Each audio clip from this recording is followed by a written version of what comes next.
Hey everyone, Georgie here with Ukraine Matters. Let's look today at the front lines, what's the situation there, and what we should expect in the coming months. So, the most notable things on the front lines is that Russia keeps advancing. I want to emphasize this. I know I repeat it every time in every video, but it's important for us to have the right mindset when we come to analysis and perception of information. If we don't have the right mindset, then we will perceive any kind of information skewedly, and we will end up drawing the wrong conclusions, and then we'll have to reiterate time and time again that no, Ukraine is not collapsing, the situation is not super bad, it's not bad, bad, bad, bad, bad, bad, bad, bad, bad, bad, bad. It's actually manageable. So the right thing is Russia and Ukraine right now are in a attrition warfare. The attrition warfares are defined specifically by the number of resources one side has over the other. So if one side has more resources, more than three plus times than the other, then the side that has the advantage in resources can move forward the front line. If we're talking about the fights that are, head-to-head fights into the defended positions, and this is like the majority of fights in Ukraine. So with us knowing that Ukraine has been struggling for resources, with us knowing that Russia was mobilizing and getting all of their resources activated to exploit this window of opportunity as much as possible for Ukraine to have shortage of resources, Russia is now understanding that the resources will be coming back to Ukraine in as decent quantities. And that's why they are pushing a lot of the front line. That's why they are pushing their advantage so much. So it's going to take some time for Ukraine to get more resources to mitigate that advantage that Russia has, which will bring us eventually for Russians to essentially exhaust themselves, unable to advance further. And we are close to that position, but we're not there yet. Now, Russia right now has one notable situation that is happening on the front line. This is the village of Ocheretine. So Ocheretine, I've explained many times that it was the key to this whole defensive position that Ukraine had in the south or to the west of Avdiivka, which was right kind of here. And in my perspective, in our analysis, was that it was an obvious weakness. So it was expected that the Ukrainians will try to defend it at all costs, but as reports suggested, the issue was that there were just both not enough resources available to respond to the Russian attack, and B, it was done when Ukrainians were supposedly rotating out. So there was basically congestion of circumstances. Don't get me wrong, it's still a fuck up on the Ukrainian side. They should not have allowed this. But this was the key position, as I explained in all of my previous videos, and we now just see the problem of Ocheretine. Ocheretine is located on the high ground overlooking all of these areas, both to the north and to the south. So as Russians fortified themselves in the village of Ocheretine, they're able to collapse the older defense lines after Avdiivka that Ukrainians were holding right over here, kinda.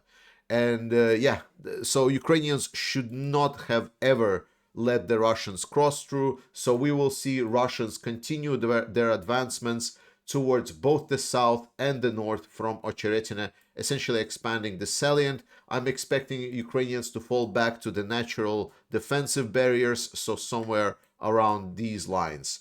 Russia will try to advance, and we'll see how far they will get. The reason I'm saying we'll see how far they will get is because you might have noticed that this push to Ocheretine was not like the typical Russian ways of attacking, right? We've seen many times how Russia attacks certain things. They like to do like the encirclement tactics and then try to squeeze out the fortified position. Ocheretine obviously is not a big settlement. It doesn't really have that much natural barriers.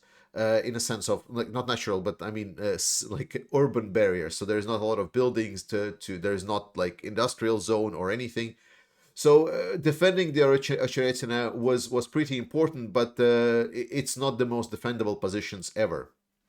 And the problem of this attack, and this was underscored by many analysts, is that it was essentially a gamble that just paid off for Russians, either because they got some intelligence, and by reports from the Ukrainian general staff, we know that Russia committed many, like at least 5 brigades into this direction to push and penetrate towards Ocheretina. So it was a gamble. And that gamble obviously paid off for Russians. We need to acknowledge that. But interestingly enough, there is this triangle that I talked to you about for some time. And this was also noted by some of the analysts in saying that this triangle is very easy for Russians to take. And the fact that Russians have not taken this part of the front line, essentially allowing them to attack Ukrainian flanks in this area, is showing that Russians are running relatively dry on the available resources.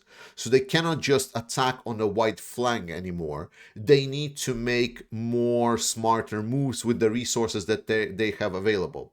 So long story short, this suggests that the Russian potential here is slowly running out.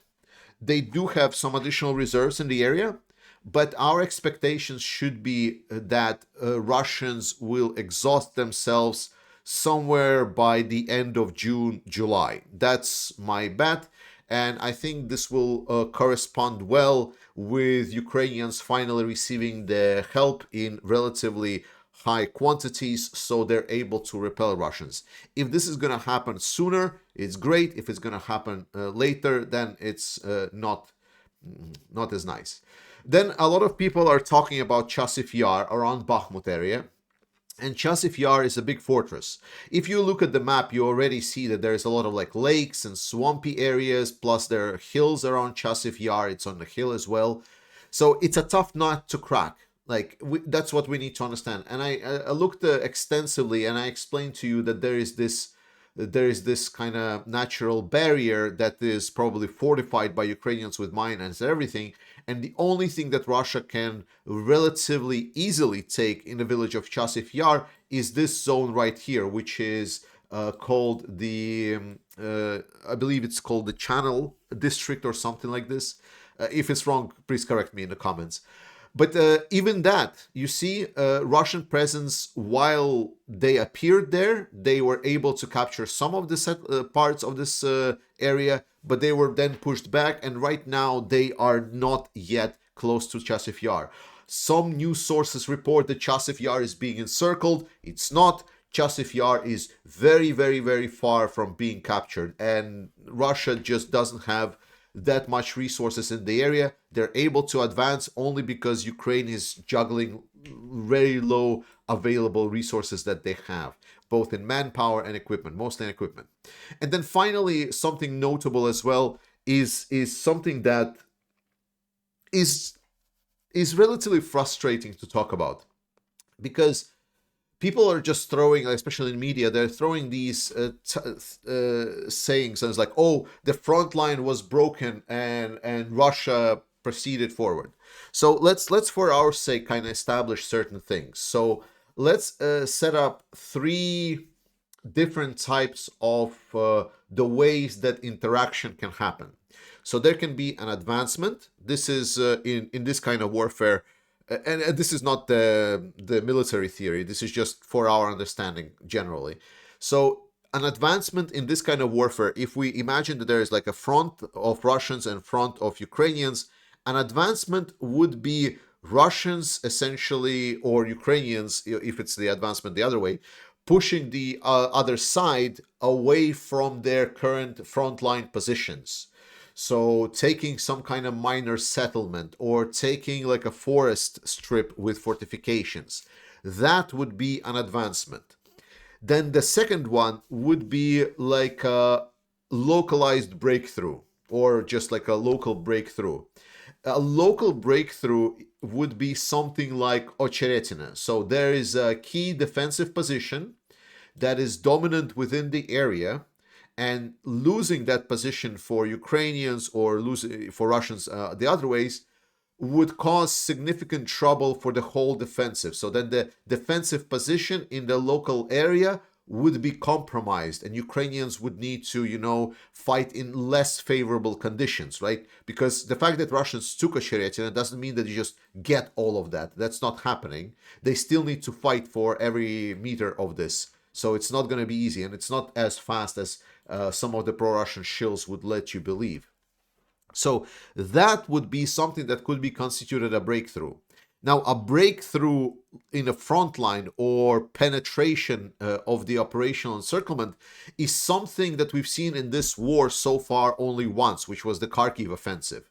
That would be when the Russians would penetrate not just some initial forward position or defensive fortifications, but going forward maybe somewhere even towards Pokrovsk, which is kind of like the center of the fortified positions, and essentially getting into the back line of Ukrainians and collapsing this whole area, like the whole major vast territories. Because while we are zooming into this map and we're looking about this, oh my God, the Ocheretina penetration and so on, the reality of it is, like, when something that no journalist wants to talk to you about is, again, this major advancement by the world's second best military, or the second military in Ukraine, or whatever you want to call it, is literally this.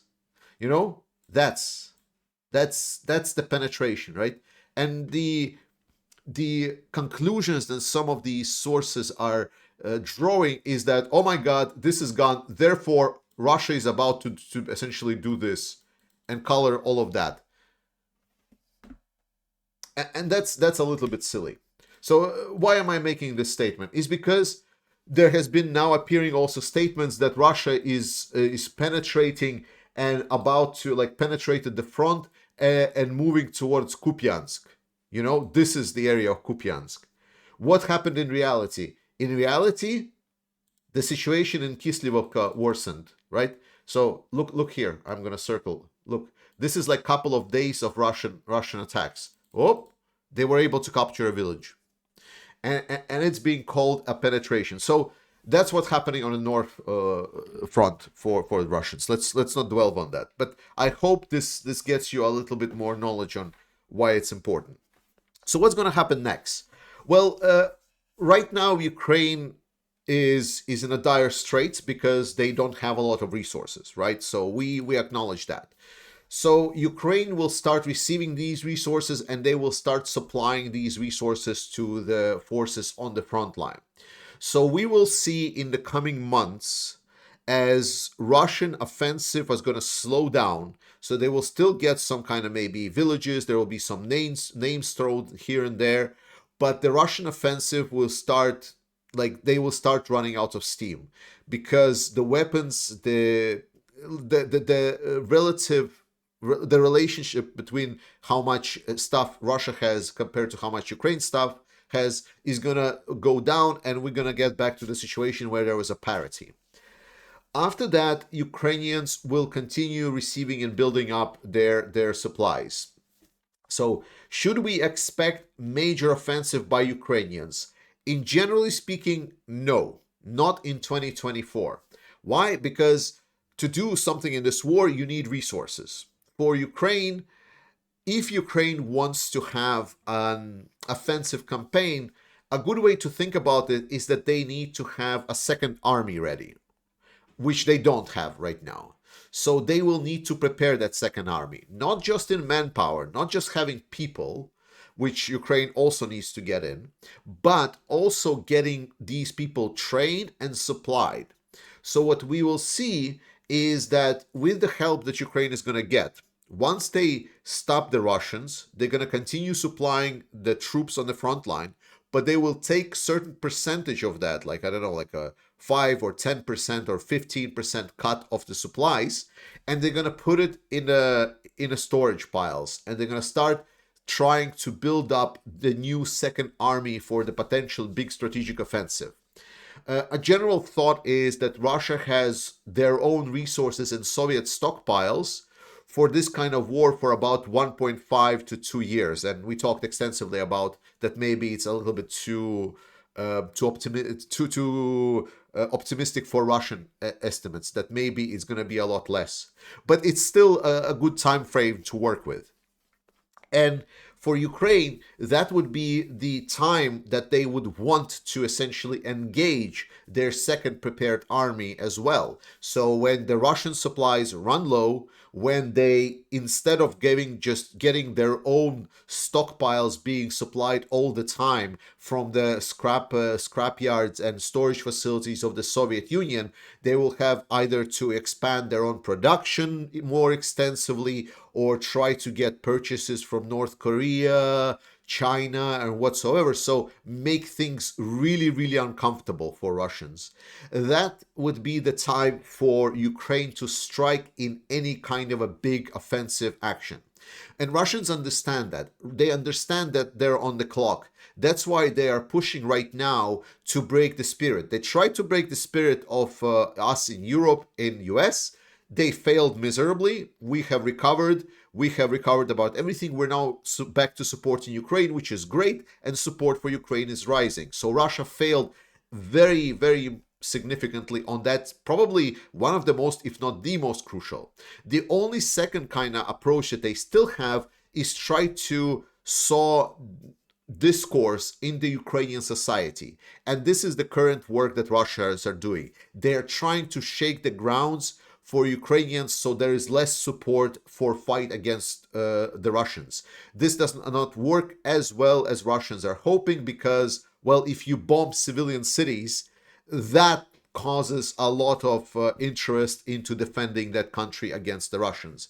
And I know there's plenty of stories talking about that there are no lines of people waiting to get into the army, but I have my sources that are saying that things are moving into the more proper direction. So let's not discard Ukraine right now yet. And then the in between time. So what will happen in that between time? Because Russia will still have defensive potential. They will still have some offensive potential. They will try to do more attacks during this summer with, I would say, I would expect pretty bad success. We will see probably more video slaughters of Russian columns. I'm hoping for more of that. They will try to leverage their existing advantage in aviation and aviation bombs, specifically the glide bombs that are destroying Ukrainian positions. So until Ukraine gets, and this is my hope, F-16s. So F-16s will come in and they will start changing some of the distribution of power. They will negate some of the advantage of the air power that Russia is having, and hopefully will prevent the advantage that the glide bombs are giving Russians to be that big. Specifically, we're hearing recently that Belgium is going to be providing F-16s also this year instead of 2025. And some people throw it at me as a bad news, but I rather see it as a good news, is that Ukrainian pilots are training longer in F-16s. And that's not because the program has been extended or that Ukrainian pilots are being poorly trained. No, it's a longer initiative because Ukraine is preparing well.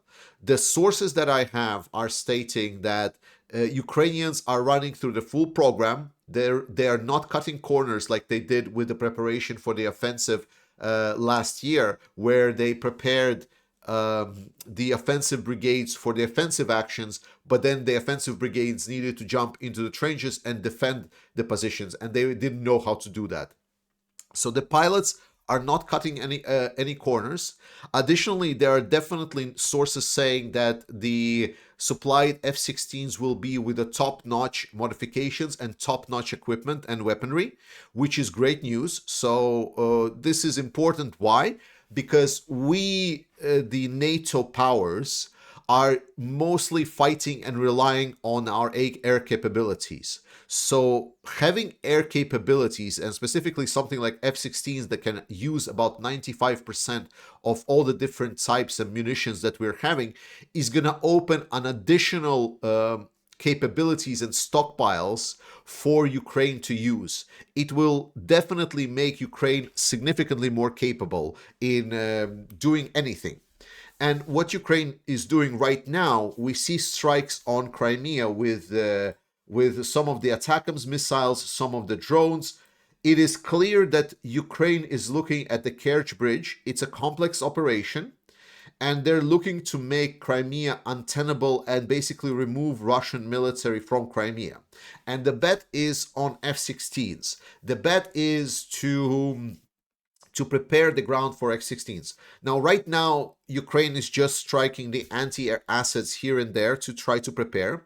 When F-16s will be prior to the deployment of in Ukraine before their first essentially flight, there will be a more massive strike on the Russian anti-air assets. Like a signal that F-16s are coming is when we're going to see maybe multiple days or like weeks of just like Russian anti-air asset destroyed, destroyed, destroyed, destroyed. When we will see that, when we will see basically ATACMS used, we will then see and say, okay, F-16s are about to come. And this is important because some people think that ATACMS are coming, therefore the Kerch Bridge, this is going to be bombed by ATACMS. ATACMS are a poor choice of weapons to destroy the bridge. The choice of weapons is already pretty much known what Ukraine wants to use to destroy the bridge. They want to use the heavy naval drones. But to let the heavy naval drones do their work, they need to overcome layered defense. And great tools to overcome that layered defense is planes. And these planes need an operational space, and that operational space is achieved by denying anti-air systems such as the A-50 spy planes that Ukraine shut down recently, a couple of them actually, removing the long-range, high-altitude anti-air systems like S-300 and S-400. So Ukraine is very clearly setting up a plan here, and it's obvious for everyone. With regards how planes will be stored, there are reports that the planes will be stored underground. Like I know during the stream, I said that I have my secret sources, but apparently it just kind of blew up. So now everyone is already talking and knowing that Ukraine has new built airfields, essentially, and airstrips and underground facilities where they will have the planes launched from. So Ukraine is well preparing to host the F-16. It's going to be big part of the coming operations that Ukraine is going to have. Because in the meantime, until Ukraine can save up enough money, enough resources for the strategic offensive, what they will do is they will transition from the total defense that they're right now into the active defense. An active defense is that they will try to penetrate Russia where Russia doesn't expect it. They will try to utilize some of those resources to strike Russians, to do injections, to do quick attacks, strikes, maybe look for opportunities to capture certain key settlements and change the landscape like that. And that is all coming, and that is all bad news for Russia because they had an option while there was no support for Ukraine, and there was a little bit of floundering on our Western alliance side that whether or not we are supporting Ukraine, and there was some hope for Russia maybe to come back to this war to see where the victory is. Now we see that again, it seems that this window closed completely unless we open it up again, or unless Ukrainian society just stops resisting, and then it's going to be just us. So trust in Ukraine, trust in Ukrainian armed forces, support Ukrainian armed forces. I love you all, guys. Slava Ukraini, and we'll see each other next time.